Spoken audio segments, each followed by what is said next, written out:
എല്ലാവർക്കും നമസ്കാരം. പ്രിയപ്പെട്ട സുഹൃത്തുക്കളെ, ദർശന ക്ലബിന്റെ ആഭിമുഖ്യത്തിൽ എല്ലാ ശനിയാഴ്ചകളിലും നമ്മൾ നടത്തപ്പെടുന്ന സ്നേഹസംഗമം ഇവിടെ ആരംഭിക്കുകയാണ്. നമ്മളിത് 154ാമത്തെ സ്നേഹസംഗമാണ് സംഘടിപ്പിച്ചിരിക്കുന്നത്. ഈ സംഗമം സംഘടിപ്പിച്ചിരിക്കുന്നത് നമ്മുടെ ദർശന സർവീസ് സൊസൈറ്റിയുടെ യൂട്യൂബ് മീഡിയയാണ്. അപ്പം എല്ലാവരെയും സ്വാഗതത്തിലേക്ക് ക്ഷണിക്കുന്നുണ്ട്. കാര്യങ്ങൾ പറഞ്ഞ് ചൂടിന്റെ കഠിനമായ ആധിക്യത്തിൽ നിന്നും നമ്മുടെ തണുപ്പിന്റെ ഒരു മേഖലയിലേക്ക് നമ്മൾ എത്തിപ്പെട്ടിരിക്കുകയാണ്. അപ്പൊ അതുകൊണ്ട് തന്നെ എല്ലാവരും നല്ല സുഖമായിട്ടിരിക്കുന്നു വിശ്വസിക്കുന്നു. നമ്മുടെ സംഗമം ആരംഭിക്കുകയാണ്.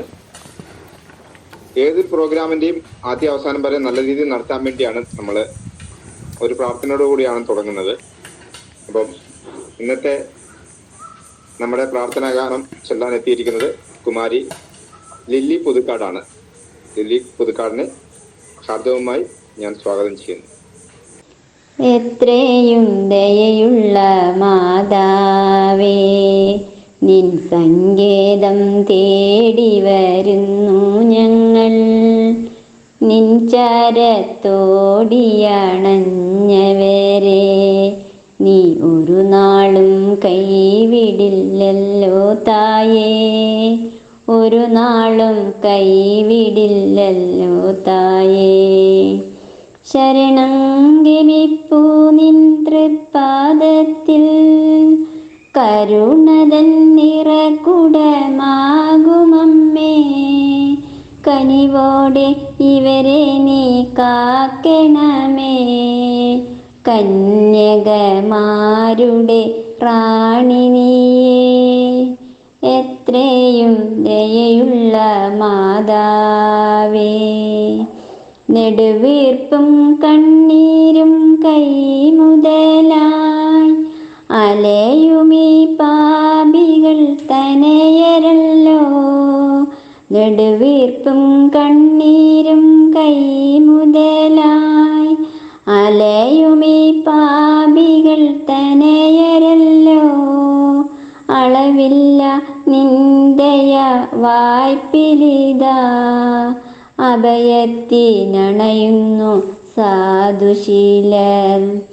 എത്രയും ദയയുള്ള മാതാവേ, അവതാരം ചെയ്തൊരു വചനത്തിൻ്റെ അമലയാം അംബികെ നന്മപൂർണേ. അവനിൽ നിൻ സുതരുടെ യാചനകൾ അലിവോടെ കേട്ടു നീ അഭയമേകൂ. എത്രയും ദയയുള്ള മാതാവേ, നിൻ സങ്കേതം തേടി വരുന്നു ഞങ്ങൾ. നിൻ ചാരത്തോടിയണഞ്ഞവരെ നീ ഒരു നാളും കൈവിടില്ലല്ലോ തായേ, ഒരു നാളും കൈവിടില്ലല്ലോ തായേ. എത്രയും ദയയുള്ള മാതാവേ. Thank you. വളരെ മനോഹരമായ മാതാവിന്റെ ഒരു ഗാനത്തിലൂടെ നമ്മളെ ഭക്തി നിർഭരമാക്കിയിരിക്കുകയാണ്. ഏതൊരു പ്രോഗ്രാമിന്റെയും പ്രാരംഭ നടപടിയിലെ പ്രധാനപ്പെട്ട ഒരു കാര്യമാണ് സ്വാഗതം ആശംസിക്കുക എന്നുള്ളത്. ഇന്ന് നമുക്ക് വേണ്ടി ആ ഒരു കർത്തവ്യം ഏറ്റെടുത്ത് ചെയ്യാൻ എത്തിയിരിക്കുന്നത് കുമാരി സിമിൽ സെബാസ്റ്റ്യനാണ്. സിമിൽ സെബാസ്റ്റ്യനെ വളരെ സന്തോഷത്തോടുകൂടി സ്ക്രീനിലേക്ക് സ്വാഗതം ചെയ്യുകയാണ്. ദർശന ക്ലബിന്റെ ആഭിമുഖ്യത്തിൽ എല്ലാ ശനിയാഴ്ചയും നടത്തിവരുന്ന സ്നേഹസംഗമത്തിന്റെ 154ാമത് സ്നേഹസംഗമം ഇന്നിവിടെ ആരംഭിക്കുകയാണ്. ഇതിലേക്ക് ഏവരെയും സ്വാഗതം ചെയ്യുക എന്ന കർത്തവ്യം ഞാനിവിടെ ചെയ്യുകയാണ്. ദർശന ക്ലബിന്റെ ഡയറക്ടറും ദർശന സർവീസ് സൊസൈറ്റി പ്രസിഡന്റുമായ റെവറൻഡ് ഫാദർ സോളമൻ കളമ്പാട്ടുപറമ്പിൽ CMI അച്ഛനെ ഏറ്റവും സ്നേഹത്തോടെ സ്വാഗതം ചെയ്യുന്നു.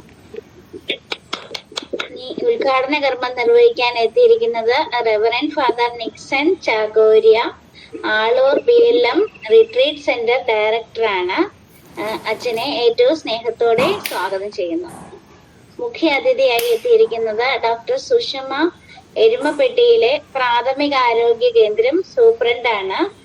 മാഡത്തിനെ ഏറ്റവും സ്നേഹത്തോടെ സ്വാഗതം ചെയ്യുന്നു.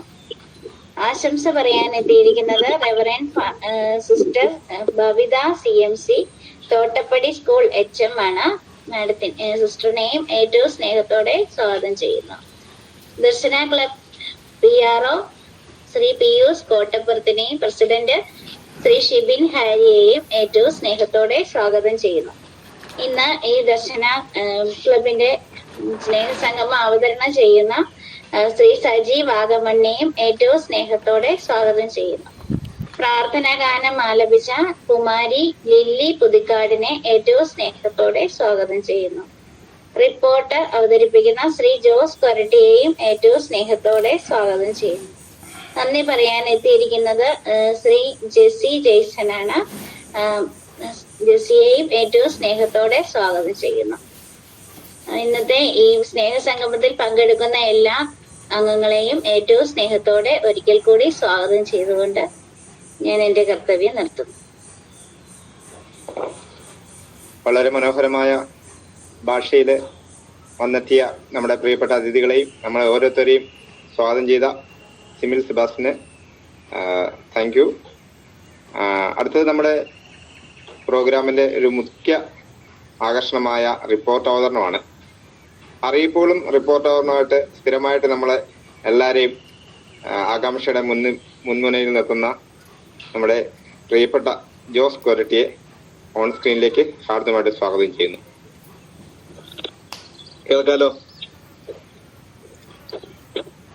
ഓക്കെ ആണ് സാർ. ജോസ് ചേട്ടാ, ഇന്ന് 2 അറിയിപ്പുണ്ട്. ഇത് കഴിഞ്ഞ് കഴിയുമ്പോൾ ഇതിന്റെ പരിപാടി അവസാനം നമുക്ക് ഹാപ്പി ബർത്ത്ഡേ ആഘോഷിക്കുന്നു. Rajitha Palakkad, KJ Jose Koratty, Agnes teacher, Soji 4 പേര്. അവസാനം നറുക്കെടുപ്പുണ്ടായിരിക്കും. നറുക്കെടുപ്പിന്റെ അവസാനം നിൽക്കുന്നവർക്ക് മാത്രമാണ് നറുക്കെടുപ്പിലൂടെ മത്സരവിജയികളെ കണ്ടെത്താനും ക്യാഷ് പ്രൈസ് നൽകാൻ സാധിക്കും. 2017 ഡിസംബർ 10 ദർശന ക്ലബ്ബ് തൃശ്ശൂരിൽ ആരംഭം കുറിച്ചു. തുടർന്ന് 4 വർഷങ്ങൾക്ക് ശേഷം 2022 ജനുവരി 19 ദർശന ക്ലബ്ബ് ദർശന സർവീസ് സൊസൈറ്റി എന്ന പേരിൽ രജിസ്റ്റർ ചെയ്യപ്പെടുകയുണ്ടായി. ദർശന ക്ലബ്ബ് ദർശന സർവീസ് സൊസൈറ്റിയുടെ ഒരു യൂണിറ്റായി പ്രവർത്തിച്ചു വരുന്നു. 2024 ജനുവരി 19 ദർശന ക്ലബ്ബ് രജിസ്ട്രേഷൻ ചെയ്യപ്പെട്ടു. ദർശന സർവീസ് സൊസൈറ്റി ഇന്ത്യ മുഴുവൻ മുഖ്യമായും ഭിന്നശേഷിക്കാരുടെ സർവോന്മുഖ പുരോഗതിക്ക് വേണ്ടിയും മറ്റു പാർശ്വവൽക്കരിക്കപ്പെട്ടവരും അവഗണിക്കപ്പെട്ടവരുമായ വ്യക്തികളുടെ ക്ഷേമ പ്രവർത്തനങ്ങൾക്ക് വേണ്ടിയും പ്രവർത്തിച്ചുകൊണ്ടിരിക്കുന്നു. ക്രിക്കറ്റിനു വേണ്ടി 3 ടീമുകൾ. ദർശന സ്വിമ്മിംഗ് ടീം. കാഴ്ചപരിമിതർക്കും ചലനപരിമിതർക്കും ഉയരം കുറവുള്ളവർക്കും സ്ത്രീ പുരുഷ ഭേദമന്യേ നീന്തൽ പരിശീലനം നൽകുകയും ജില്ലാ, സംസ്ഥാന, ദേശീയ തലങ്ങളിലേക്ക് മത്സരങ്ങൾക്കായി പ്രാപ്തരാക്കുകയും ചെയ്യുന്നു. സ്ത്രീ പുരുഷ ഭേദമന്യേ ബാസ്കറ്റ്ബോൾ പരിശീലിപ്പിക്കുകയും സംസ്ഥാന, ദേശീയ തലങ്ങളിലേക്ക് സജ്ജരാക്കുകയും ചെയ്യുന്നു. Gloria group. ചലനപരിമിതർക്കും പാട്ടുകൾ പാടുന്നതിനും മാനസിക ഉല്ലാസത്തിനും ബുദ്ധി വളർച്ചയുമുള്ള കാര്യങ്ങൾ ഈ ഗ്രൂപ്പിലൂടെ നടത്തി വരുന്നു. മത്സരത്തിൽ പങ്കെടുക്കുന്ന വിജയികൾക്ക് ക്യാഷ് പ്രൈസ് നൽകി വരുന്നു. തിരുഹൃദയ ഗ്രൂപ്പ്. ചലനപരിമിതർക്കും കിടപ്പ് രോഗികൾക്കും പ്രാർത്ഥനയുടെ ആശ്വാസം നൽകുന്ന ഗ്രൂപ്പാണ്. പ്രാർത്ഥനയോടൊപ്പം തന്നെ പരസ്പരം വേദനകൾ പങ്കുവയ്ക്കാനും സാമ്പത്തികമായി പിന്നോക്കം നിൽക്കുന്നവരെ സഹായിക്കുകയും ചെയ്യുന്ന ഗ്രൂപ്പാണ് ദർശന ലിറ്റിൽ ബ്രദറൻ ഗ്രൂപ്പ്. ഉയരം കുറവുകൾക്ക് വേണ്ടിയുള്ള ഗ്രൂപ്പാണിത്. ഇതിലൂടെ അവരുടെ മാനസിക, ശാരീരിക വേദനകൾ പരസ്പരം പങ്കുവയ്ക്കുവാനും കലാകായിക വിദ്യാഭ്യാസ മേഖലയിൽ ശ്രദ്ധ പതിപ്പിക്കാനും വേണ്ടിയുള്ള ഗ്രൂപ്പാണ് മാർഗദർശികളുടെ കൂട്ടായ്മ. ദർശന ക്ലബിന്റെ ചാനലിലൂടെ മാർഗദർശികളുടെ അഭിമുഖത്തിൽ പങ്കെടുത്ത വ്യക്തികളുടെ കൂട്ടായ്മയാണ്. ഈ അഭിമുഖത്തിൽ കാഴ്ച പരിമിതരും ചലനപരിമിതരും ഉയരം കുറഞ്ഞവരുമായിട്ടുള്ള 436 വ്യക്തികൾ പങ്കെടുക്കുകയുണ്ടായി. അവർ ലേഡി ഓഫ് സൊറസ്. വിധവകളായി വീട്ടിൽ കഴിയുന്ന വ്യക്തികളുടെ കൂട്ടായ്മയാണ് വ്യാകുല മാതാവിന്റെ കൂട്ടായ്മ. ഈ കൂട്ടായ്മയിലൂടെ അവരുടെ മാനസിക, ശാരീരിക വിഷമതകൾ പങ്കുവയ്ക്കുവാനും പ്രാർത്ഥനയിലൂടെ ദൈവാനുഗ്രഹം പ്രാപിക്കുന്നതിനും ധൈര്യം സംഭരിക്കുന്നതിനും പ്രവർത്തിച്ചു വരുന്നു. അതുപോലെ തന്നെ സാമ്പത്തികമായി പിന്നോക്കം നിൽക്കുന്ന വ്യക്തികളുടെ മക്കൾക്ക് വിദ്യാഭ്യാസത്തിനു വേണ്ടി സാമ്പത്തികമായി സഹായം നൽകുന്നതിനും ഈ ഗ്രൂപ്പിൽ അവർ തയ്യാറാകുന്നു. ഏതൻ ഗ്രൂപ്പ്. മക്കളില്ലാത്ത ദമ്പതികളുടെ കൂട്ടായ്മയാണ്. ഏതെങ്കിലും വിഷമം മൂലം വേദന അനുഭവിക്കുകയും തിരസ്കാരം നേടുകയും ചെയ്യുന്ന ദമ്പതികൾ ഒത്തൊരുമിച്ച് പരസ്പരം വിഷമതകൾ പങ്കുവയ്ക്കുവാനും സാമൂഹിക പ്രവർത്തനങ്ങളുടെ കർമ്മനിരതരാകാനും ഈ ഗ്രൂപ്പിൽ അവർ തയ്യാറാകുന്നു. ദർശന യൂട്യൂബ് ചാനൽ. 2020 ഏപ്രിൽ മാസത്തിൽ ആരംഭിച്ച ദർശന ക്ലബ് യൂട്യൂബ് ചാനൽ ഭിന്നശേഷിക്കാരുടെ അഭിമാനമായി ചാനലായി മാറിക്കഴിഞ്ഞിരിക്കുന്നു. 1000-ൽ പരം സബ്സ്ക്രൈബേഴ്സ് ഇതിലുണ്ട്. ദർശന ക്ലബിന്റെ യൂട്യൂബ് ചാനലിലൂടെ ഭിന്നശേഷിക്കാരുടെ കലാവാസനകൾ പ്രകടമാക്കുന്നതിന് കനവെന്ന പ്രോഗ്രാം, ആത്മീയമായി ഉന്നമനം വേണ്ട ക്ലാസുകൾ, സമകാലിക വാർത്തകൾ, സ്നേഹസംഗമം തുടങ്ങി നിരവധിയായ പ്രവർത്തനങ്ങൾ യൂട്യൂബ് ചാനലിലൂടെ നടത്തി വരുന്നു. വർഷത്തിലൊരിക്കൽ ഇരിങ്ങാലക്കുട ക്രൈസ്റ്റ് കോളേജിൽ വെച്ച് എല്ലാ വിഭാഗത്തിൽപ്പെട്ടവർക്ക് വടംവലി മത്സരവും പഞ്ചഗുസ്തി മത്സരവും നടത്തി വരുന്നു. ഭിന്നശേഷിക്കാർക്ക് വേണ്ടി വിനോദയാത്രകളും ഉപജീവനാർത്ഥം സ്വയം തൊഴിലിനു വേണ്ടി പരിശീലനങ്ങളും അവസരങ്ങളും സജ്ജമാക്കുന്നു. ദർശനയുടെ പ്രവർത്തനങ്ങൾക്ക് സാമ്പത്തികമായി സഹായിക്കുന്നതിന് സുമനസ്സുകളായ വ്യക്തികളുടെ DSS ദർശന ഫ്രണ്ട്സ് എന്ന ഗ്രൂപ്പും പ്രവർത്തിച്ചു വരുന്നു. ദർശനയുടെ പ്രവർത്തനങ്ങൾക്ക് ന്യൂനതവും ക്രിയാത്മകവുമായ ചിന്തകൾ പങ്കുവയ്ക്കുവാനും ഊർജ്ജസ്വലമായി പ്രവർത്തിക്കുന്നതിനു വേണ്ടി ഒരു ഉപദേശ സമിതിയും പ്രവർത്തിച്ചുകൊണ്ടിരിക്കുന്നു. സ്നേഹസംഗമം എല്ലാ ശനിയാഴ്ചകളും ഉച്ചയ്ക്ക് 1:30 ദർശന ക്ലബ്ബ് ഓൺലൈനിൽ സ്നേഹസംഗമം കൂട്ടായ്മ നടത്തി വരുന്നു. 60-ൽ പരം വ്യക്തികൾ ഗൂഗിൾ മീറ്റിൽ നടത്തപ്പെടുന്ന ഈ സ്നേഹസംഗമത്തിൽ പങ്കെടുക്കുന്നു. മത നേതാക്കളുടെ ഉദ്ഘാടനം ചെയ്യപ്പെടുന്ന മോട്ടിവേഷൻ ക്ലാസുകളും സർക്കാരിന്റെ വിവിധ ഡിപ്പാർട്ട്മെന്റിൽ വരുന്ന വ്യക്തികളുടെ മുഖ്യ പ്രഭാഷണങ്ങളും ഡിപ്പാർട്ട്മെന്റിനെ പറ്റി പരിചയപ്പെടുത്തലും സമൂഹത്തിന്റെ മുൻനിരയിലുള്ള വ്യക്തികളുടെ പ്രസംഗങ്ങളും ഈ പ്രോഗ്രാമിൽ നടത്തി വരുന്നു. പ്രിയപ്പെട്ടവരെ, 18/5/2024 ശനിയാഴ്ച ഉച്ചയ്ക്ക് 1:30 ദർശന ക്ലബ്ബ് ഡയറക്ടർ ബഹുമാനപ്പെട്ട റവറന്റ് ഫാദർ സോളമൻ കടമ്പാട്ട് പറമ്പിൽ CMAയുടെ അധ്യക്ഷതയിൽ ചേർന്ന 153ാമത് സ്നേഹസംഗമത്തിന്റെ റിപ്പോർട്ട്. സ്നേഹസംഗമം നടത്തിയത് ഗ്ലോറിയ ഗ്രൂപ്പ്. അവതരണം കുമാരി ആനി തെക്കൻ താണിശ്ശേരി. പ്രാർത്ഥനാ ഗാനം ശ്രീ ശശി പുതുരുത്തി. സ്വാഗതം ശ്രീമതി റഹീന അബു പാവർട്ടി. ഗ്രൂപ്പ് പരിചയപ്പെടുത്തി റിപ്പോർട്ട് അവതരിപ്പിച്ചത് Shri KJ Jose Koratty. Report യോഗം പാസാക്കുകയുണ്ടായി. തുടർന്ന് അധ്യക്ഷ പ്രസംഗം. 153ാം സ്നേഹസംഗമത്തിൽ എത്തിച്ചേർന്ന വിശിഷ്ട വ്യക്തികൾക്കും മറ്റെല്ലാവർക്കും നമസ്കാരം. 3 സ്നേഹസംഗമവും കൂടി കഴിഞ്ഞാൽ ഈ സംഗമം തുടങ്ങിയിട്ട് 3 വർഷം തികയുന്നു. എല്ലാവരുടെയും നിസ്സീമമായ സഹകരണം കൊണ്ടാണ് ഇത്രയും മുന്നോട്ട് പോയത്. ഇനിയും ഇതുപോലെ എല്ലാവരുടെയും ഒത്തൊരുമയോടെ സഹകരണത്തോടെ 600 1000 ആകട്ടെ എന്ന് പ്രാർത്ഥിച്ചുകൊണ്ട് നിർത്തുന്നു. യോഗം ഉദ്ഘാടനം ചെയ്തത് കുരിയച്ചിറ സെന്റ് ജോസഫ് സ്കൂളിലെ അഡ്മിനിസ്ട്രേറ്റർ റവറന്റ് ഫാദർ ബിജു നന്ദിക്കൽ അച്ഛനായിരുന്നു. സ്നേഹം നിറഞ്ഞ മാതാപിതാക്കളെ, സോളമനറ്റ വിശിഷ്ട വ്യക്തികളെ എല്ലാവർക്കും നമസ്കാരം. ഇതിന്റെ പിന്നിൽ പ്രവർത്തിക്കുന്ന എല്ലാവർക്കും പ്രശംസയും എല്ലാവിധ വിജയാശംസകളും നേരുന്നു. ഞങ്ങളാൽ കഴിയുന്ന സഹായം ചെയ്യുമെന്നും എന്നെ വിളിച്ച് നന്ദി പറഞ്ഞുകൊണ്ടും യോഗം ഉദ്ഘാടനം ചെയ്യുന്നു. മുഖ്യാതിഥിയായി എത്തിച്ചേർന്നത് റിട്ടയർഡ് ഹൈസ്കൂൾ അധ്യാപകൻ LLBക്ക് ശേഷം വടക്കാഞ്ചേരി കോടതിയിൽ പ്രാക്ടീസ് ചെയ്യുന്ന ശ്രീ MP സേവ്യേഴ്സ് അവർകളായിരുന്നു. ഈ സ്നേഹസംഗമത്തിൽ പങ്കെടുക്കുന്ന എല്ലാവർക്കും നമസ്കാരം. ആര്യമ്പാടം സ്കൂളിൽ 30 വർഷം ജോലി ചെയ്തു. 5 വർഷം പല സ്ഥലങ്ങളിലും. ഞാനിപ്പോൾ വടക്കാഞ്ചേരി കോടതിയിൽ പ്രാക്ടീസ് ചെയ്യുന്നു. എന്നെ യോഗത്തേക്ക് വിളിച്ചതിന് നന്ദി. ഭിന്നശേഷിക്കാർക്ക് കിട്ടാവുന്ന ആനുകൂല്യങ്ങളും അതിനുള്ള അവസരങ്ങളും വളരെ വിശദമായി പറഞ്ഞു തരികയും സംശയങ്ങൾ ചോദിക്കുകയും അതിനുള്ള മറുപടി തരികയും ചെയ്തു. ഒരിക്കൽ കൂടി എല്ലാവർക്കും നന്ദി പറഞ്ഞുകൊണ്ട് നിർത്തുന്നു. ആശംസ പറഞ്ഞത് Shri Muhsin Bandu, LD clerk, Kerala headload workers welfare board, ഇൻഡാക് state media coordinator, secretary, Malappuram ജില്ല. ഈ നിലയിൽ പ്രവർത്തിക്കുന്ന വ്യക്തിത്വത്തിന് ഉടമയാണ് ഞാൻ. എന്നും സന്തോഷത്തോടും ആഹ്ലാദത്തോടും ഇഷ്ടപ്പെടുന്ന ഒരു ഗ്രൂപ്പാണ് ദർശന ക്ലബ്ബ്. സ്വാഗതം പറഞ്ഞ റഹീന, റിപ്പോർട്ട് വായിച്ച ജോസേട്ടൻ, സ്നേഹം നിറഞ്ഞ സോളമനച്ച, അവതാരിക, മറ്റുള്ളവർക്ക് എല്ലാവർക്കും നമസ്കാരം. എന്റെ പേര് മുഹമ്മദ് മുഹസിൻ ബണ്ടൂർ, മലപ്പുറം ജില്ലയിൽ താമസിക്കുന്നു. ഭിന്നശേഷിക്കാർക്ക് നൽകുന്ന പരിരക്ഷ ഇൻഡാക്കിന്റെ പ്രവർത്തനം ഭിന്നശേഷിക്കാർക്ക് വേണ്ടി 5 വർഷമായി പ്രവർത്തിക്കുന്നു. റഹ്മാൻ മുണ്ടോടിന് നേരത്തെ അറിയാം. ഭിന്നശേഷിക്കാരെ കൈപിടിച്ച് നടത്തുന്ന സോളമനച്ചന് നന്ദി. ദർശന മീറ്റിംഗിൽ നേരി കാണാൻ ആഗ്രഹിക്കുന്നു. എന്നെ വിളിച്ച് നന്ദി പറഞ്ഞുകൊണ്ട് നിർത്തുന്നു. യോഗാവസാനം ശ്രീ ജിഫിൻ KJ നന്ദി പറഞ്ഞു. യോഗം അവസാനിപ്പിച്ചു. പിയൂസ് KPയുടെ ജന്മദിനാഘോഷം ആഘോഷിച്ചു. പിയൂസ് നന്ദിയും അനുഭവ കഥയും പറഞ്ഞു. ഈ റിപ്പോർട്ട് അംഗീകാരത്തിനായി യോഗ സമക്ഷം സമർപ്പിക്കുന്നു. ലീഡർ KJ ജോസ് പാസ്സാക്കിയിരിക്കുന്നു. വളരെ മനോഹരമായി വളരെ വിശദമായ ഒരു റിപ്പോർട്ട് തന്നെയായിരുന്നു. നമ്മുടെ ദർശന സർവീസ് സൊസൈറ്റിയുടെ കീഴിൽ നടക്കുന്ന ഓരോ കാര്യങ്ങളും ഒന്നും വിട്ടുപോകാതെ കൃത്യമായി നോട്ട് ചെയ്ത് സ്ഥിരമായിട്ട് ഗ്രൂപ്പുകളിലൊന്നും ആക്റ്റീവ് ആകാത്തവർക്ക് ഒരുപാട് കാര്യങ്ങൾ അറിയാൻ ഈ ഒരു റിപ്പോർട്ടിലൂടെ നമുക്ക് സാധിച്ചെന്ന് ഞാൻ കരുതുന്നു. വളരെ മനോഹരമായ റിപ്പോർട്ട് അവതരിപ്പിച്ച ജോസ് കൊരട്ടിക്ക് എൻ്റെ സ്നേഹം നന്ദി അറിയിക്കുന്നു. അതോടൊപ്പം ഈ റിപ്പോർട്ട് അംഗീകരിച്ചെങ്കിൽ എല്ലാവരും ഒന്ന് കൈയടിച്ച് അംഗീകരിച്ചാണ്. ഓക്കെ, അടുത്തതായിട്ട് നമ്മുടെ അധ്യക്ഷ പ്രസംഗമാണ്. നമ്മുടെ ദർശന സർവീസ് സൊസൈറ്റിയുടെ ഡയറക്ടറും നമ്മുടെ എല്ലാവരുടെയും വഴികാട്ടിയായ, നമ്മളെല്ലാ തവണയും എടുത്ത് പറയുന്നതാണ്, അച്ഛനെ കുറിച്ച് പറയാൻ വേറെ വാക്കുകളൊന്നും കിട്ടുന്നില്ല, മതിയാകിയാലെന്ന് തോന്നുന്നു. എന്തായാലും റവറന്റ് ഫാദർ സോളമൻ കടമ്പാട്ട് പറമ്പിൽ അച്ഛൻ CMA ഞാൻ ഹാർദവപൂർവ്വം ഈ സ്ക്രീനിലേക്ക് സ്വാഗതം ചെയ്യുകയാണ്. പ്ലീസ്. ഓക്കെ, അപ്പൊ ഞാൻ നമ്മുടെ ഓഡിയോ മാത്രം ഓൺ ആക്കിയിട്ടുള്ളൂ. വീഡിയോ ഓൺ ആക്കുന്നില്ല. ഞാൻ വണ്ടിയിലാണ് യാത്ര ചെയ്തുകൊണ്ടിരിക്കുകയാണ്. ഞാനിവിടെ ഈ ആദ്യമേ തന്നെ നമ്മുടെ അച്ഛനും ഉദ്ഘാടനത്തിനായിട്ട് എത്തിച്ചേർന്നിരിക്കുന്ന അച്ഛനും മറ്റു വിശേഷ അതിഥികൾക്കും എനിക്കറിയാം, അച്ഛനെ നേരത്തെ അറിയാവുന്നതാണ്. പലപ്പോഴും നമ്മുടെ കൂട്ടായ്മയിലേക്ക് വന്നിട്ടുള്ള അച്ഛനാണ്. എന്നാലും ഒരിക്കൽ കൂടി ഞാൻ സ്വാഗതം ചെയ്യാണ്. അതുപോലെ തന്നെ നന്ദി പറയുകയാണ്. ഞങ്ങളോടൊപ്പം ഞങ്ങളെ സ്നേഹിക്കാനായിട്ട് മനസ്സ് കാണിക്കുന്ന നിങ്ങൾ ഓരോരുത്തരും, വിശേഷ വ്യക്തികളായ നിങ്ങൾ ഓരോരുത്തർക്കും പ്രത്യേകമായിട്ട് നന്ദി അർപ്പിക്കുന്നു. ഞാൻ ഈ വഴിയിലൊക്കെ കടന്നു പോകുമ്പോൾ പലപ്പോഴും എൻ്റെ കൂടെയുള്ള വ്യക്തികൾ പല ബോർഡുകളൊക്കെ വായിച്ചു കേൾപ്പിച്ചിട്ടുണ്ട്. ഇപ്പോഴത്തെ ഒരു ട്രെൻഡ് എന്താണെന്ന് വെച്ച് കഴിഞ്ഞാല് വളരെ വ്യത്യസ്തമായിട്ടുള്ള ഒരു വാക്കുകളൊക്കെയാണ് കാണുന്നത്. ഇപ്പൊ ഞങ്ങൾ ഇന്നിങ്ങോട്ട് പോരുന്ന സമയത്ത് അഖിലാന്റെ എന്നോട് പറഞ്ഞു തരികയായിരുന്നു, അച്ഛാ ഷുക്കൂറിന്റെ അലിയുടെ കഥ ഭയങ്കര അട്രാക്റ്റീവ് ആയിട്ട് തോന്നി. പിന്നെ ചക്കച്ചോള അതും അട്രാക്റ്റീവ് ആയിട്ട് തോന്നി. ചക്കച്ചോള എന്ന് വെച്ചാൽ ഓരോ ഷോപ്പിന്റെ പേര്. അപ്പൊ ഒന്ന് നിങ്ങൾ ചിന്തിച്ചു നോക്കുക, അത് എന്ത് വെറൈറ്റിയാണ്. നമ്മളൊക്കെ പണ്ടൊക്കെ ചക്കച്ചോള പറഞ്ഞു കഴിഞ്ഞാല് സമൂഹത്തിന് അത് എന്തുമാത്രം ഉൾക്കൊള്ളാൻ പറ്റും എന്നൊക്കെ ചിന്തിച്ചുകൊണ്ടിരുന്ന ഒരു കാലഘട്ടം ഉണ്ടായിരുന്നു. ഇന്ന് ചക്കച്ചോളയ്ക്കാണ് ഏറ്റവും ഇമ്പോർട്ടന്റ് ആയിട്ട് മാറിയിരിക്കുന്നത് എന്നുള്ളത് എനിക്ക് മനസ്സിലാക്കുന്നത്. അത് ഷോപ്പിന്റെ ഒരു പേരായിട്ട് ഇടാനും പോലും അത് ആൾക്കാർ തയ്യാറായിട്ടിരിക്കുന്നു എന്നുള്ളതാണ്. അപ്പൊ ഇത്ര വലിയ പേരുകളല്ല നമുക്ക് ആവശ്യമായിട്ടുള്ളത്. നമ്മളെ സംബന്ധിച്ചിടത്തോളം നമ്മൾ ഇന്ന് വ്യക്തികളൊക്കെ വല്യമ്മ വേലായുധം എന്നൊക്കെ പറഞ്ഞ ആൾക്കാരൊക്കെ മനസ്സിലാക്കുന്നുള്ളത്. ഇവരൊക്കെയാണ് ഇന്നത്തെ ഏറ്റവും കൂടുതൽ ഫേമസ് ആണത്.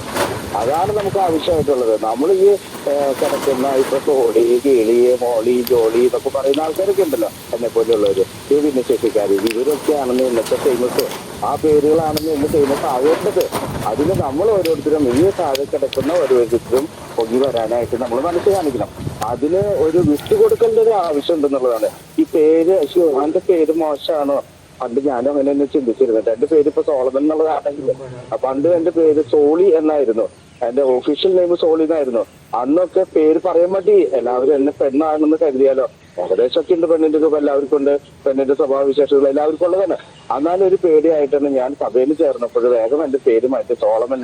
എന്റെ വീട്ടുകാരെല്ലാവരും വിളിച്ചിരുന്നു സോളൻ എന്നാണ്. അപ്പൊ അതിന്റെ പേരിൽ തന്നെ ഞാൻ സോളമൻ എന്നുള്ളൊരു പേര്, വലിയ പേര് കിടക്കട്ടെ എന്ന് കരുതിട്ടോ, വലിയ ആളാവണം എന്നുള്ള ചിന്തയില്ല. അപ്പൊ നമ്മളൊക്കെ ഈ കുഞ്ഞു കുഞ്ഞു ആൾക്കാര്, വലിയ ആൾക്കാർ പിന്നീടാണ് ഞാൻ അറിയുന്ന ആണുങ്ങൾക്ക് ഈ സോളി എന്നുള്ള പേര് ഇഷ്ടം പോലെ ഉണ്ടെന്ന്. തൃശ്ശൂർ രൂപതയിൽ തന്നെ ഒരു സോളി എന്ന് പറഞ്ഞ അച്ഛൻ തന്നെയുണ്ട്. ഇപ്പൊ ഞാൻ ചിന്തിക്കായിരുന്നു അത് മാറ്റണ്ടായിരുന്നു, പക്ഷെ ഇന്ന് അറിയപ്പെടുന്ന വീട്ടിൽ തന്നെ അറിയപ്പെട്ടെന്ന് ഞാൻ ചിന്തിച്ചു. അപ്പൊ അങ്ങനെ നമ്മളൊക്കെ ഒന്നും അവഗണിച്ചു എന്ന് തോന്നുന്ന പല വാക്കുകൾ അല്ലെങ്കിൽ പല വ്യക്തികളുടെ രൂപങ്ങളാണ് ഇന്ന് ഫേമസ് എന്ന് തോന്നാനായിട്ട് ഇടയാകുന്നത്. പ്രിയപ്പെട്ടവരെ, ഞാൻ ഇത്ര മാത്രമാണ് ഉദ്ദേശിച്ചത്. നമ്മളെല്ലാവരും ഏറ്റവും ലീസ്റ്റ് എന്നുള്ളത് ഏറ്റവും ബെസ്റ്റ് ആയിട്ട് മാറ്റാനായിട്ട് നമുക്ക് സാധിക്കണം. അതിന് നമ്മുടെ മനസ്സുണ്ടായാൽ മതി, അതിനുള്ളൊരു സഹകരണം ഉണ്ടായാൽ മതി, അതിനുള്ള ഒരു ഉത്സാഹം നമ്മൾ കാണിച്ചാൽ മതി എന്നുള്ളത്. അതിന് നമുക്ക് സാധിക്കട്ടെ. എല്ലാ വ്യക്തികൾക്കും, ഇതിൽ പങ്കെടുക്കുന്നവർക്കും പങ്കെടുക്കാത്തവർക്കും സ്നേഹസംഗമത്തിന്റെ എല്ലാവിധ ആശംസകളും പ്രാർത്ഥനകളും നേരുന്നു. നന്ദി, നമസ്കാരം. താങ്ക് യു അച്ഛ. വളരെ മനോഹരമായ ഒരു അധ്യക്ഷ പ്രസംഗമായിരുന്നു അച്ഛൻ. യാത്രയിലാണ്, എന്നിട്ട് പോലും നമുക്ക് വളരെ മനസ്സിലാകുന്ന രീതിയിൽ പേരുകളുടെ പ്രത്യേകതയും അതിന് പിന്നിലെ അച്ഛൻ്റെ പേരിന്റെ പിന്നിലെ രസകരമായ കഥയും പിന്നെ വിട്ടുവീഴ്ചയിലൂടെ മറ്റുള്ളവരെ മുന്നിലെത്തിക്കുക, ഫേമസ് ആക്കുക, അങ്ങനെയുള്ള കുറച്ച് നന്മയുള്ള കാര്യങ്ങൾ ഈ ചുരുങ്ങിയ നിമിഷത്തിനുള്ളിൽ നമ്മളെ അറിയിച്ചു. വളരെ സന്തോഷം അച്ഛ. അടുത്തായിട്ട് നമ്മുടെ ഈ സ്നേഹ സംഗമത്തിന്റെ 154ാമത് സ്നേഹ സംഗമത്തിന്റെ ഉദ്ഘാടനമാണ്. നമ്മുടെ ഉദ്ഘാടനമായിട്ട് നമുക്ക് ലഭിച്ചിരിക്കുന്നത് നമുക്ക് ഏറെ വിശിഷ്ടപ്പെട്ട, എനിക്ക് പേഴ്സണലായിട്ട് അറിയത്തില്ലെങ്കിൽ പോലും നല്ലൊരു ദിവസം നമുക്ക് വേണ്ടി ഈ നിമിഷങ്ങൾ മാറ്റിവെക്കാൻ മനസ്സ് കാണിച്ച, ഒരുപാട് തിരക്കുകളൊക്കെ ഉള്ള റവറൻഡ് ഫാദർ നിക്സൺ ചാക്കോരിയ അച്ഛനെ വളരെ വിനയപുരസ്സരം ആണ്. അച്ഛാ, ഓൺ സ്ക്രീൻ. ഓക്കെ. അപ്പൊ സ്വാഗതം ചെയ്ത നിങ്ങൾക്ക് എല്ലാവർക്കും ഞാൻ പ്രത്യേകം നന്ദി പറയുകയാണ്. ഞാൻ കുറച്ചു നേരമായി ഇത് അറ്റൻഡ് ചെയ്തുകൊണ്ടിരിക്കുന്നു. ഇവിടെ ധ്യാനം നടക്കുകയാണ്. 200 ചില്ലാനും പേര് ധ്യാനം നടക്കുകയാണ്. അപ്പൊ ഞാൻ അവരെ കണ്ടുകൊണ്ടിരിക്കുന്ന സമയമാണ് ഈ സമയത്തിനടുത്ത്. ഞാൻ അതുകൊണ്ട് അധികം ദീർഘിപ്പിക്കുന്നില്ല. ഞാൻ നിങ്ങളുടെ സംഗമത്തിന് ചില സ്ഥലങ്ങളിലൊക്കെ വന്നിട്ടുള്ളതാണ്, ക്ലാസ് തന്നിട്ടുള്ളതാണ്. അപ്പൊ എനിക്ക് വളരെയധികം താല്പര്യമുള്ള ഒരു ഗ്രൂപ്പാണ്. ഒരുപാട് വൈബ്രന്റ് ആയി പ്രവർത്തിക്കുന്ന ഒരു സമൂഹം. പ്രത്യേകിച്ചും സോളമൻ അച്ഛന്റെ നേതൃത്വത്തിൽ നിങ്ങൾ ഒരുമിച്ച് കൂടി ചെയ്യുന്ന ഈ നല്ല പ്രവർത്തനങ്ങൾക്ക് ഒരുപാട് മനസ്സും ശരീരത്തിനൊക്കെ ഒരുപാട് പ്രയാസങ്ങളുള്ളവര് പക്ഷേ ശക്തി ആർജിച്ചുകൊണ്ട് നിങ്ങൾ ഏറ്റവും മനോഹരമായി മുന്നോട്ട് പോകുന്നു എന്നുള്ളതാണ്. ഈ ബൈബിളില് ഒരു വചനമുണ്ട്, ഏശയ്യായുടെ പുസ്തകം 40-39. തളർന്നവന് അവിടുന്ന് ബലം നൽകും. തളർന്നവന് ബലം നൽകുന്ന ദൈവമാണ്. ദുർബലന് ശക്തി പകരുകയും ചെയ്യും. യുവാക്കൾ പോലും തളരുകയും ക്ഷീണിക്കുകയും ചെയ്തേക്കാം, എന്നാൽ ശക്തിയേറ്റവർ അതായത് കഴുകനെ പോലെ ചിറകടിച്ച് കർത്താവിൽ ആശ്രയിക്കുന്ന, ദൈവത്തിൽ ആശ്രയിക്കുന്നവൻ കഴുകനെ പോലെ ചിറകടിച്ച്. അപ്പൊ നമ്മുടെ ജീവിതത്തില് ദൈവത്തിൽ ആശ്രയിക്കുവാനുള്ള വലിയൊരു ശക്തി, ആ ദൈവശക്തി നമുക്ക് പ്രചോദനമാണ് എല്ലാ കാര്യത്തിലും. അത് വലിയൊരു ഇൻസ്പിറേഷനാണ്. ഞാൻ എല്ലാ ആഴ്ചയും കാണുന്ന ഒരാളാണ്. നമ്മുടെ തൃശ്ശൂരിൽ നിന്നും ഞങ്ങളുടെ ഈ ധ്യാന കേന്ദ്രത്തിലേക്ക് കൂടെ വരുന്ന തലയ്ക്ക് ഒരു ക്ഷതം സംഭവിച്ചിട്ടുള്ള സഹോദരൻ. അപ്പോൾ ഈ സഹോദരനെ സംബന്ധിച്ചിടത്തോളം കൂടെ നമ്മുടെ ഇവിടെ വരികയും ആൾക്കാർക്ക് പ്രചോദനമായ രീതിയിൽ സംസാരിക്കുകയും ഒക്കെ ചെയ്യുന്നതാണ്. അപ്പൊ ജീവിതത്തിൽ പ്രിയമുള്ള ഒരുപാട് പേർക്ക് നിങ്ങളെ പോലുള്ള മനുഷ്യർക്ക് പ്രചോദനം നൽകുവാനായിട്ട് സാധിക്കുന്ന ഒരുപാട് മക്കളുണ്ട്. അപ്പൊ ഈ ഒരു സമയത്ത് എനിക്ക് നിങ്ങളോട് പറയുവാനുള്ളത്, നിങ്ങൾ ഒരുപാട് കോഴിക്കോട്ടെ അവിടെ ജോർജ് ഉണ്ടാവോ മതിയാവോ ആള് പറഞ്ഞു കൂട്ടാക്കിയ വീടാണ് തോടെ. മനുഷ്യര് ആഗ്രഹിക്കുന്നുണ്ടെന്നുള്ളതാണ്. ഒരിക്കലും സമൂഹം നിങ്ങളെ മാറ്റി നിർത്തിയിട്ടില്ല. നിങ്ങളുടെ ജീവിതം എപ്പോഴും ഞങ്ങൾക്കൊരു വെല്ലുവിളിയാണ്. 2 കാലും 2 കൈയുമുള്ള മനുഷ്യർക്ക് പോലും ചെയ്യാൻ പറ്റാത്ത നിരവധിയായ കാര്യങ്ങൾ നിങ്ങൾ ചെയ്യുന്നുണ്ട് എന്നുള്ളതാണ്. അതൊരു വലിയൊരു ഒരു പ്രചോദനമാണ്. ഞാൻ പറഞ്ഞത് നിഖിൽ രാജിനെ കുറിച്ചാണ്. നിഖിൽ രാജ് എല്ലാ ആഴ്ചയും ഇവിടെ വന്ന് ഒരുപാട് മനുഷ്യർക്ക് പ്രചോദനം നൽകുന്നു. അപ്പൊ നിങ്ങൾ ആലോചിക്കുക, 2 കൈയും 2 കാലുമുള്ള മനുഷ്യർക്ക് പോലും പ്രചോദനം കൊടുക്കുന്നതിനേക്കാളും ശക്തമായി ഈ നിഖിൽ രാജ് ആഴ്ചയിൽ ഒരു ദിവസം വന്ന് രാത്രി ഒരുപാട് ത്യാഗം സഹിച്ച്, നിങ്ങൾ അറിയുന്ന ആളാണെന്ന് എനിക്കറിയാം നിഖിൽ രാജ്. അപ്പൊ നിങ്ങൾ ആലോചിക്കാൻ, ആ വ്യക്തിക്ക് പോലും ഒരുപാട് പ്രചോദനം എല്ലാ മനുഷ്യർക്കും. അപ്പൊ ജീവിതത്തിൽ നമ്മുടെ ജീവിതം ഒരു പ്രചോദനമായി മാറണം. അത് നിങ്ങൾ ഏറ്റവും മനോഹരമായി മറ്റുള്ളവർക്ക് പകർന്നു കൊടുക്കുന്നു. അത് എന്നെ ഏറ്റവും വലിയ സന്തോഷം. ഇപ്പൊ സോളമനച്ചനാണെങ്കിൽ എനിക്ക് നേരത്തെ അറിയാം, കണ്ണിനൊക്കെ വളരെ ബുദ്ധിമുട്ടുണ്ട്. എങ്കിലും 2 കണ്ണുള്ള ഒരാൾ ചെയ്യുന്നേക്കാൾ എത്ര മനോഹരമായി നിങ്ങൾ ഒരുമിച്ച് കൂട്ടി എത്ര മനോഹരമായി ചെയ്യുന്നു. അപ്പൊ അത് ആയിട്ടുള്ള ഒരു വലിയൊരു പ്രചോദനം. ഉൾക്കണ്ണ് വലിയ നിങ്ങളുടെ ഈ സംരംഭം ഏറ്റവും മനോഹരമായി നന്നായി പോകുന്നുവെന്ന് അറിയുന്നതിലും നിങ്ങൾ ഒരുപാട് പേര് പങ്കെടുക്കുന്നുവെന്നും അത് മറ്റുള്ളവർക്ക് പ്രചോദനമായ രീതിയിൽ പോകുന്നുവെന്നുള്ളതിന് സന്തോഷം. എല്ലാ ഭാവങ്ങളും എല്ലാ അനുഗ്രഹങ്ങളും ദൈവം സമൃദ്ധമായി ചൊരിയട്ടെ എന്ന് ഞാൻ പ്രാർത്ഥിക്കുന്നു. നിങ്ങൾക്ക് എല്ലാ ദൈവാനുഗ്രഹം നേരുന്നുകൊണ്ട് ഞാൻ എൻ്റെ വാക്കുകൾ ഉപസംഹരിക്കുന്നു. നന്ദി, നമസ്കാരം. താങ്ക് യു അച്ഛാ. വളരെ വളരെ തിരക്കിനിടയിലും വലിയൊരു ധ്യാനം അവിടെ നടക്കുകയാണ്. ആ സമയത്ത് പോലും നമ്മളോട് കൂടി കുറച്ചു നേരം ഇരിക്കാൻ കാണിച്ച വലിയ മനസ്സിന് നിഖിൽ രാജിലൂടെ നമ്മളെ മറ്റുള്ളവരിലേക്ക് പ്രചോദനങ്ങൾ എത്താൻ ദൈവത്തിനെ മുഴുവൻ പിടിക്കണം എന്ന കാര്യങ്ങൾ നമ്മളെ ഓർമ്മിപ്പിച്ചുകൊണ്ട് നല്ലൊരു മെസ്സേജാണ് അച്ഛൻ നമുക്ക് തന്നത്.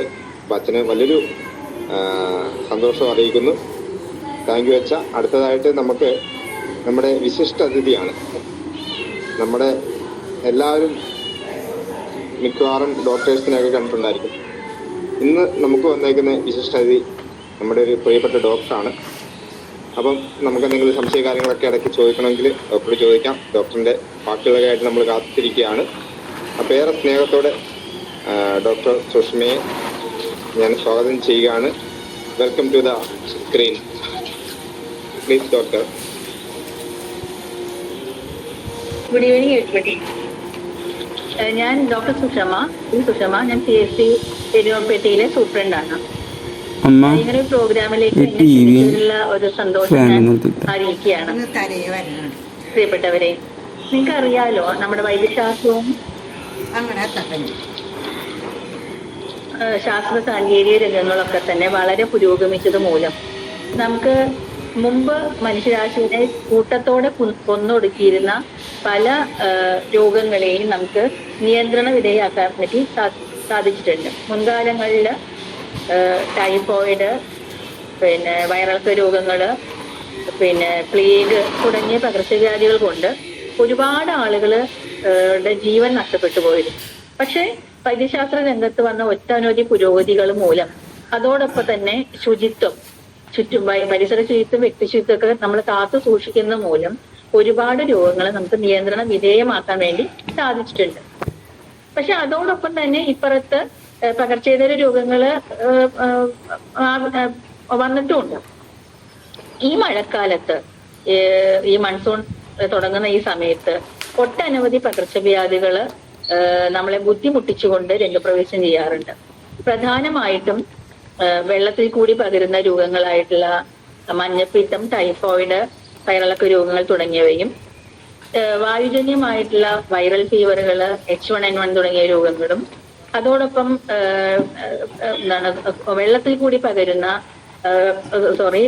ജന്തുജന്യമായിട്ടുള്ള രോഗങ്ങളായിട്ടുള്ള എലിപ്പനി തുടങ്ങിയവയും, കൊതുജന്യ രോഗങ്ങളായിട്ടുള്ള ഡെങ്കു, ചിക്കൻ ഗുനിയ രോഗങ്ങളൊക്കെ തന്നെ വളരെയധികം ഈ സമയത്ത് കണ്ടുവരാറുണ്ട്.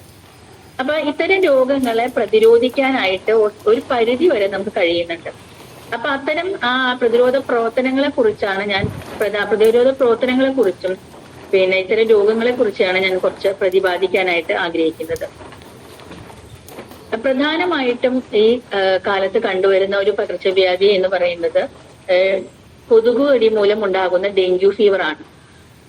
ഡെങ്കു ഫീവർ തുടങ്ങുന്നത് ഏതൊരു രോഗത്തിന്റെയും പ്രധാന ലക്ഷണം എന്ന് പറയുന്നത് പനിയാണ്.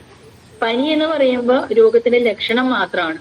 അപ്പൊ പനി എന്നതുകൊണ്ട് ഉദ്ദേശിക്കുന്നത് ഏതോ ഒരു രോഗമാണോ, ഒരു വൈറസോ ബാക്ടീരിയോ എന്തോ ഒരു രോഗമാണോ നമ്മുടെ ശരീരത്തിൽ കയറി കൂടിയിട്ടുണ്ട് എന്നുള്ളത് മാത്രമാണ് പനി കൊണ്ട് ഉദ്ദേശിക്കുന്നത്. രോഗലക്ഷണം മാത്രമാണ് പനി. അപ്പൊ ഏതൊരു രോഗത്തെ പോലെയും ഡെങ്കു ഫീവറിന്റെ പ്രധാന രോഗലക്ഷണം അതിശക്തമായിട്ടുള്ള പനിയാണ്. പനിയായിരുന്നു അതിശക്തമായ മേലുവേദനയും പിന്നെ അതുകൊണ്ട് കോംപ്ലിക്കേഷൻസ് വരുമ്പോൾ നമുക്ക് മറ്റ് അവയവങ്ങളെ ബാധിക്കാം. പിന്നെ നമ്മുടെ ശരീരത്തില് സ്പോട്ട് പോലെ ബ്ലീഡിങ് ഉണ്ടാവാം. ചിലപ്പോൾ ഉള്ളിലത്തെ അവയവങ്ങൾക്ക് ബ്ലീഡിങ് ഉണ്ടായിട്ട് ഒരു പക്ഷേ ആ വ്യക്തിയുടെ ജീവൻ തന്നെ അപകടത്തിലായി മാറിയേക്കാവുന്ന ഒരു അസുഖമാണ് ഡെങ്കു ഫീവർ. അതുപോലെ തന്നെ ചിക്കൻ ഗുനിയ, മലേറിയ തുടങ്ങിയ രോഗങ്ങളും ഈ കാലാവസ്ഥയിൽ പ്രത്യേകം ഉണ്ടായി വരുന്നുണ്ട്. അപ്പൊ ഈ കൊതുകുജന്യമായ രോഗങ്ങൾ പ്രതിരോധിക്കാനായിട്ട് നമ്മൾ പ്രധാനമായിട്ടും ശ്രദ്ധിക്കേണ്ടത് നമ്മുടെ ചുറ്റുപാടുകളും ശുചിയായി സൂക്ഷിക്കുക എന്നുള്ളതാണ്. പ്രധാനമായിട്ടും ഈ രോഗം പരത്തുന്നത് ഈഡിസ് ഈജിപ്തി എന്ന് പറയുന്ന കൊതുകാണ്. ചെറിയ ഭംഗിയുള്ള ഒരു കറുപ്പ് കളറുള്ള ചെറിയൊരു കൊതുകാണ് ഈഡിസ് ഈജിപ്തി എന്ന് പറയുന്നത്. അത് മുട്ടയിട്ട് പെരുകുന്നത് ശുദ്ധജലത്തിലാണ്. ചെറിയ ചെറിയ വാട്ടർ സോഴ്സുകൾ, അതായത് നമ്മുടെ ഒഴിഞ്ഞ കുപ്പികള്, മുട്ടത്തോടുകള്, പ്ലാസ്റ്റിക് കവറുകള്, പറമ്പിലുള്ള നമ്മുടെ കഴുങ്ങിൻ പട്ടകള്, പിന്നെ തെങ്ങിന്റെ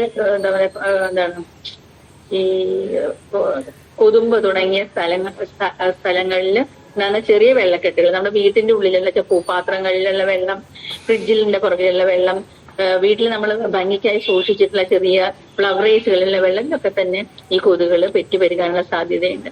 അപ്പൊ ഈ ഒരു അസുഖത്തിൽ നിന്ന് നമുക്ക് മോചനം കിട്ടണമെങ്കിൽ നമ്മൾ വീടും പരിസരവും ശുചിയായി സൂക്ഷിക്കുകയും ആഴ്ചയിൽ ഒരു ദിവസം ഡ്രൈ ഡേ ആചരിക്കുക. അതായത് നമ്മുടെ ഈ വെള്ളം നിറഞ്ഞിരിക്കുന്ന പാത്രങ്ങളൊക്കെ കമിഴ്ത്തുക. ചുറ്റും ഉള്ള ഈ വാട്ടർ കെട്ടിക്കിടക്കുന്ന സോഴ്സുകളൊക്കെ തന്നെ നമ്മൾ കമിഴ്ത്തി ഡ്രൈ ആക്കി വെക്കുക എന്നുള്ളതാണ് ഈ രോഗത്തിനെ നമുക്ക് പ്രിവെന്റ് ചെയ്യാനുള്ള ഒരു പ്രധാനപ്പെട്ട മാർഗം. പിന്നെ പ്രധാനമായിട്ടും ഈ കാലത്ത് കണ്ടുവരുന്ന മറ്റ് അസുഖങ്ങൾ എന്ന് പറയുന്നത് വെള്ളത്തിൽ കൂടി പകരുന്ന ടൈഫോയിഡ്, വയറിളക്ക രോഗങ്ങൾ, മഞ്ഞപ്പിത്ത രോഗങ്ങളൊക്കെ തന്നെ വളരെയധികം കണ്ടുവരുന്നുണ്ട്. ഇത്തരം രോഗങ്ങളെ നമുക്ക് പ്രതിരോധിക്കാനായിട്ട് നമ്മൾ പ്രധാനമായിട്ടും ഭക്ഷണ ശുചിത്വവും പിന്നെ കുടിവെള്ള ശുചിത്വമാണ് നമ്മൾ പാലിക്കേണ്ടത്. പ്രത്യേകിച്ച് വെള്ളം തിളപ്പിച്ചാറിച്ചത് മാത്രം ഉപയോഗിക്കുക എന്നുള്ളത് വളരെ വളരെ പ്രാധാന്യമുള്ളൊരു സംഗതിയാണ്. അതോടൊപ്പം തന്നെ നമ്മൾ കാലാനുസൃതമായിട്ട് നമ്മുടെ കുടിവെള്ള സ്രോതസ്സുകൾ, കിണറൊക്കെ തന്നെ നമ്മൾ ക്ലോറിനേറ്റ് ചെയ്യുകയും വേണം. അതോടൊപ്പം തന്നെ കഴിയുന്നതും ഭക്ഷണം പാകം ചെയ്ത ഉടനെ കഴിക്കാനായിട്ട് ശ്രദ്ധിക്കുക. ചൂടുള്ള ഭക്ഷണം കഴിക്കുക. പിന്നെ പഴകിയ ഭക്ഷണങ്ങൾ കഴിക്കാതിരിക്കുക. ചീഞ്ഞ പഴങ്ങളും മറ്റും ഭക്ഷിക്കാതിരിക്കുക. അത്തരം കാര്യങ്ങൾ നമ്മൾ ശ്രദ്ധിക്കുക. പ്രത്യേകിച്ച് കുടിവെള്ള ശുചിത്വത്തിന്റെ കാര്യത്തിൽ തിളപ്പിച്ചാറിച്ച വെള്ളം ഉപയോഗിക്കുക എന്നത് മാത്രം. അതുപോലെ തന്നെ കൈകളുടെ ശുചിത്വം വളരെ വളരെ പ്രാധാന്യമുള്ളതാണ്. ഭക്ഷണത്തിന് മുമ്പ് കൈകൾ വൃത്തിയായി കഴുകുക എന്നുള്ളത് വളരെ പ്രാധാന്യമുള്ളതെന്ന് ഇത്തരം കാര്യങ്ങൾ ശ്രദ്ധിക്കുകയാണെങ്കിൽ നമുക്ക് ഈ വെള്ളത്തിൽ കൂടി പകരുന്ന, ഭക്ഷണത്തിൽ കൂടി പകരുന്ന ഈ ടൈഫോയിഡ്, മഞ്ഞപ്പിത്ത രോഗങ്ങൾ ഇവയൊക്കെ തന്നെ നന്നായിട്ട് പ്രതിരോധിക്കാനായിട്ട് സാധിക്കും. പിന്നെ മറ്റ് ഒരു പ്രധാനപ്പെട്ട രോഗം ഈ കാലത്ത് കണ്ടുവരുന്നത് പിന്നെ എലിപ്പനി തുടങ്ങിയ രോഗം. എലിപ്പനി എന്ന് പറയുന്നത് എലിമൂത്രം, എലി തുടങ്ങിയ കരണ്ട് തിന്നുന്ന, എലി, മുയല് തുടങ്ങിയ കരണ്ട് തിന്നുന്ന ജീവികളുടെ മൂത്രം നമ്മുടെ ഭക്ഷണത്തിൽ കലരുന്ന വഴി പകരുന്ന രോഗങ്ങളാണ്. എലിമൂത്രം കലർന്ന വെള്ളം, ഭക്ഷണം എന്നിവ നമ്മൾ കഴിക്കാൻ ഇടയാകുമ്പോൾ നമുക്ക് ഉണ്ടാകുന്ന രോഗമാണ് എലിപ്പനി എന്ന് പറയുന്നത്. എലിപ്പനീനെ നമ്മൾ മുമ്പ് കൃഷിക്കാരന്റെ രോഗം എന്നാണ് പറഞ്ഞത്. കാരണം കൃഷിപ്പണിക്ക് ഇറങ്ങുന്ന ആളുകളിലാണ് നമുക്ക് ഈ എലിപ്പനി രോഗങ്ങൾ ആദ്യമായിട്ട് കൂടുതൽ കണ്ടുവരുന്നത്. പ്രത്യേകിച്ച് പൈനാപ്പിൾ കൃഷി ഒക്കെ ചെയ്യുന്ന ആളുകളുടെ ഇടയിൽ എലിപ്പനി രോഗം വളരെയധികം കണ്ടുവന്നിരുന്നു.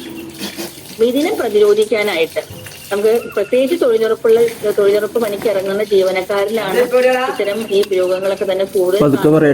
അപ്പൊ അതിനായിട്ട് നമ്മള് പ്രത്യേകം ഈ മുറിവുള്ള കയ്യിലോ കാലിലോ മുറിവുള്ള സമയത്ത് ജോലിക്ക് ഇറങ്ങാതിരിക്കുക. പിന്നെ എന്താണ് ഈ ഇതിനെ പ്രതിരോധിക്കാനായിട്ട് ജോലിക്ക് ഇറങ്ങുന്നതിനേക്കാളും മുമ്പ് ഡോക്സിസൈക്ലിൻ എന്നുള്ള ഗുളിക, ഇതൊക്കെ നമ്മൾ ഗവൺമെന്റ് ഹോസ്പിറ്റൽ വഴി നമ്മുടെ ആശാപ്രവർത്തകർ വഴി നമ്മൾ ഡിസ്ട്രിബ്യൂട്ട് ചെയ്യുന്ന ഗുളികളാണ്. ഇത് കഴിക്കാനായിട്ട് ശ്രദ്ധിക്കുക.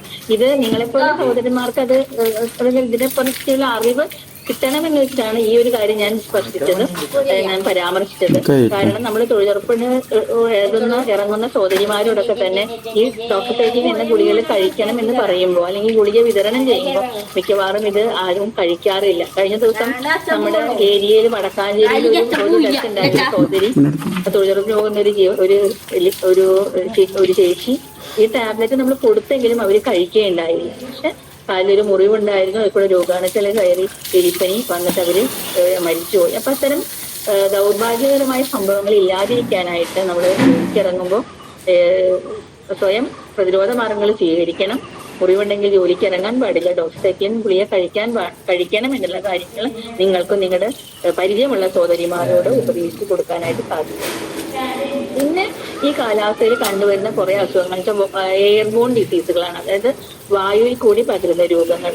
അപ്പം പ്രധാനമായിട്ടും വൈറൽ ഫീവറുകളാണ് വായുവിൽ കൂടി പകരുന്ന രോഗങ്ങൾ. അതോടൊപ്പം തന്നെ വൈറൽ ഫീവറിന്റെ മറ്റു വിഭാഗമായുള്ള H1N1 തുടങ്ങിയ പനികളൊക്കെ തന്നെ ഈ കാലത്ത് വളരെയധികം കണ്ടുവരുന്നുണ്ട്. അപ്പൊ പുറത്തേക്ക് ഇറങ്ങുമ്പോൾ, പ്രത്യേകിച്ച് നിങ്ങളൊക്കെ തന്നെ പുറത്ത് ഈ ഹോസ്പിറ്റലിലൊക്കെ പോകേണ്ട എന്തെങ്കിലും സാഹചര്യങ്ങൾ ഉണ്ടാവുക, അല്ലെങ്കിൽ പുറത്ത് ക്രൗഡിൽ ആൾക്കാർ നിറഞ്ഞു നിൽക്കുന്ന ആളുകളുടെ ഇടയിലേക്ക് പോകുന്ന ഒരു സാഹചര്യങ്ങളൊക്കെ ഉണ്ടെങ്കിൽ ദയവ് ചെയ്തിട്ട് മാസ്ക് ഉപയോഗിക്കാനും മാസ്ക് കൊണ്ട് നമുക്ക് ഒരുപാട് ഈ വായുവിൽ കൂടി പകരുന്ന രോഗങ്ങളെ പ്രതിരോധിക്കാനായിട്ട് സാധിക്കും.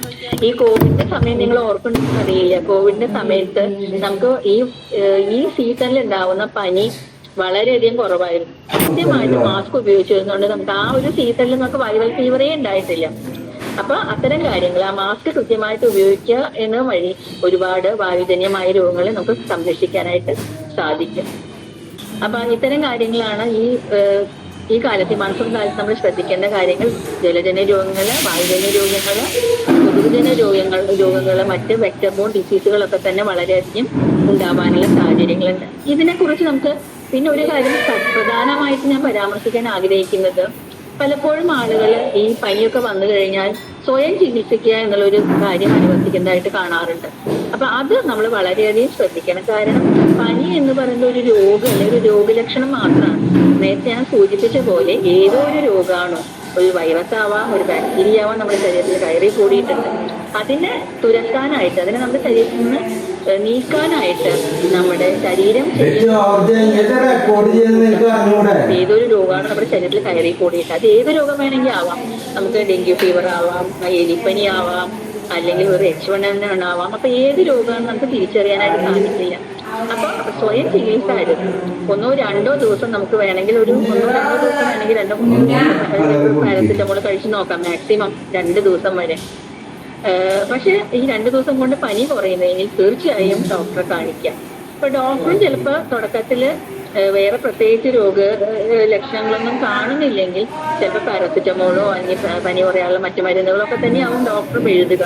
പക്ഷെ അത് 2 ദിവസം നമ്മളത് ഗുളിക കഴിക്കുകയും വീണ്ടും രോഗം കുറയുന്നില്ലെങ്കിൽ തീർച്ചയായിട്ടും വീണ്ടും ആദ്യം കണ്ട ഡോക്ടറെ തന്നെ വീണ്ടും കാണാനായിട്ട് ശ്രദ്ധിക്കാം. ഒരു 3 ദിവസം കൊണ്ട് പനി കുറയുന്നില്ലെങ്കിൽ അത് എന്ത് തരം പനിയാണെന്ന് അറിയാനായിട്ട് നമുക്ക് ബ്ലഡ് ടെസ്റ്റുകൾ ചെയ്യേണ്ടി വരും.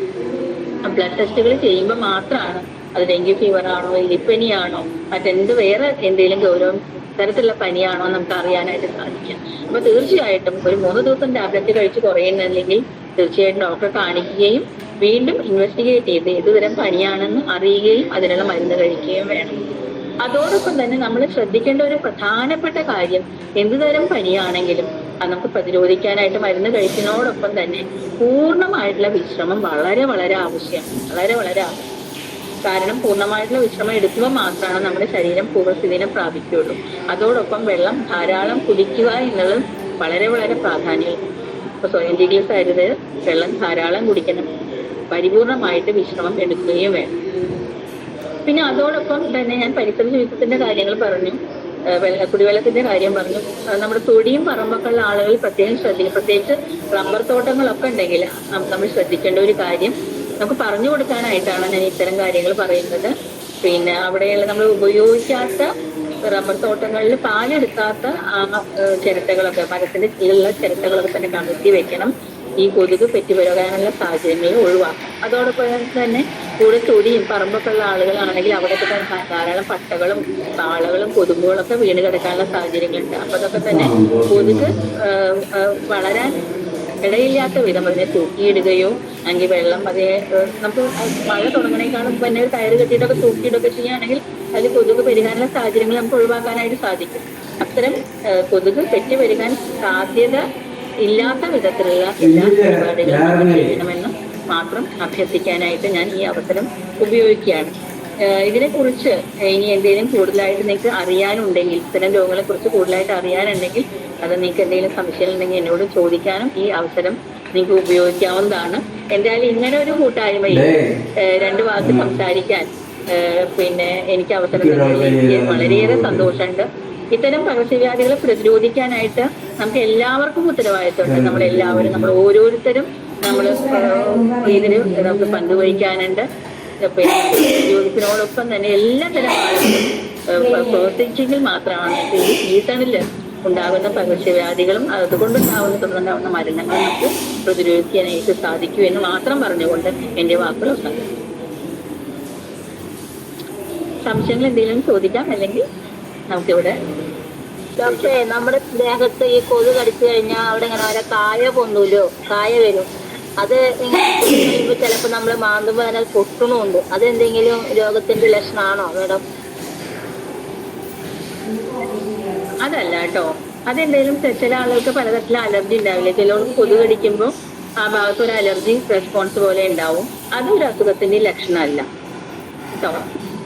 പിന്നെ ഞാൻ ഈ ഡെങ്കി ഫീവർ പരത്തുന്ന കൊതുകള് ഈ ഡേ ബൈറ്റേഴ്സ് ആണ്. അവർ പകൽ സമയത്താണ് കടിക്കുക. അത് പ്രത്യേകിച്ച് രാവിലെ നേരത്തെ ഈവനിങ് ടൈമിൽ. അപ്പൊ ആ സമയത്ത് നമ്മൾ കൊതുകടി ഏൽക്കാതിരിക്കാൻ നമ്മൾ പ്രത്യേകം ശ്രദ്ധിക്കേണ്ട ഒരു കാര്യം കൂടി പറയാനാണ്.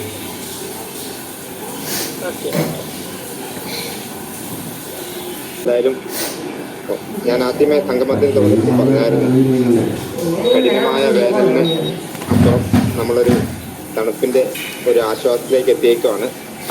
മഴക്കാലത്തും നമ്മൾ അധികം ആശ്വസിക്കുമ്പോഴും അപ്പുറത്തേക്ക് വലിയൊരു അപകടം കിടപ്പുണ്ടെന്ന് നമ്മൾ ചൂണ്ടിക്കാണിക്കുക. മഴക്കാല രോഗങ്ങൾ നമ്മൾ ഉദ്ദേശിക്കുന്നതിനേക്കാൾ അപ്പുറത്താണ്. അപ്പം അതിനുവേണ്ടി മുൻകരുതൽ എന്തൊക്കെയാണ് കാര്യങ്ങളും ടീച്ചറുകൾ അറിയിക്കാനുള്ളതാണ്. നമുക്ക് ഈ സംഗമത്തിന് ആശംസ അറിയിക്കാൻ എത്തിയിരിക്കുന്നത് നമ്മുടെ പ്രിയപ്പെട്ട സിസ്റ്ററാണ്, സിസ്റ്റർ സബിത CMC ആണ്. വളരെ സന്തോഷത്തോടുകൂടി സിസ്റ്ററിലേക്ക് സ്വാഗതം ചെയ്യുകയാണ്. ഞങ്ങളുടെ ദർശനത്തിനെ കുറിച്ച് അറിഞ്ഞു സാറാണ് എൻ്റെ അടുത്ത് പറഞ്ഞത് ഇതിനെക്കുറിച്ച്. അപ്പോൾ ഇതിൻ്റെ ഈ സംഘടനയ്ക്ക് നല്ല ഒരു പ്രവർത്തനം നടത്തി വയ്ക്കുന്നത് സാറിന് മനസ്സിലായി. എനിക്ക് എല്ലാ ഡിസേബിൾഡ് ആയിട്ടുള്ള കുട്ടികളൊക്കെ പിടിക്കാനായിട്ട് നിങ്ങൾ ചെയ്യുന്ന എല്ലാ പരിശ്രമങ്ങൾക്കും എല്ലാ സപ്പോർട്ടും പിന്തുണയും നിങ്ങൾക്ക് തരുന്നുണ്ട്. എല്ലാ ആശംസകളും നന്നായി പ്രവർത്തിക്കാനും മുന്നോട്ട് പോകാനുള്ള എല്ലാ ആശംസകളും പ്രാർത്ഥനകളും നിങ്ങൾക്ക് നേരെയാണ്. Thank you sister. ചുരുങ്ങിയ വാക്കുകളോടെയാണ് നല്ലൊരു ആശംസ അറിയിപ്പിച്ചു. ഇനിയും സിസ്റ്ററിൻ്റെ ഒരുപാട് നിർദ്ദേശങ്ങളും സിസ്റ്ററിൻ്റെ ഭാഗത്തുള്ള സപ്പോർട്ടും ദർശന സർവീസ് സൊസൈറ്റിക്ക് ഉണ്ടാകുമെന്ന് പ്രതീക്ഷിക്കുന്നു. നല്ലൊരു ആശംസയ്ക്ക് നന്ദി അറിയിക്കുന്നു. Thank you sister. അടുത്തായിട്ട് നമുക്ക് ഉള്ളത് നന്ദി വാപസിലാണ്. ജെസ്സി ജെയ്സിനെ നന്ദി പറയാനായിട്ട് ഈ സംഗമത്തിലേക്ക് ഓൺ സ്ക്രീനിലേക്ക് ഞാൻ സ്വാഗതം ചെയ്യുന്നു.